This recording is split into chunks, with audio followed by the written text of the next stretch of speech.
যখন ও রান্না করতে আসে রান্নাঘরের অবস্থা আমার এইরকম হয়ে যায়। খাওয়ালে মার এই দেখো পুরো হেগে রেখে দিয়েছে এখানে।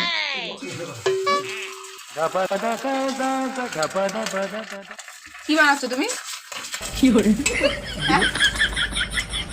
ডিমের সন্দেশ। কি করে ডিমের সন্দেশ? এটা আবার কি? জানো না কি বানাচ্ছি আমি? হ্যাঁ হ্যাঁ হয়েছে হয়েছে হয়েছে, এবারে ওটা চাপা দাও।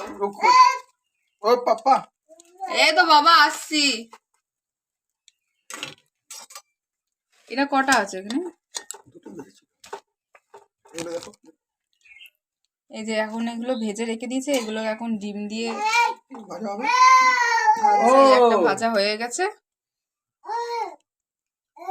আর এই যে সব কেটে কুটে রেখেছে। এখন কার কার রাঁধুনি লাগবে নিয়ে চলে যাও। ছোট বোন দিদি যাবে আমার।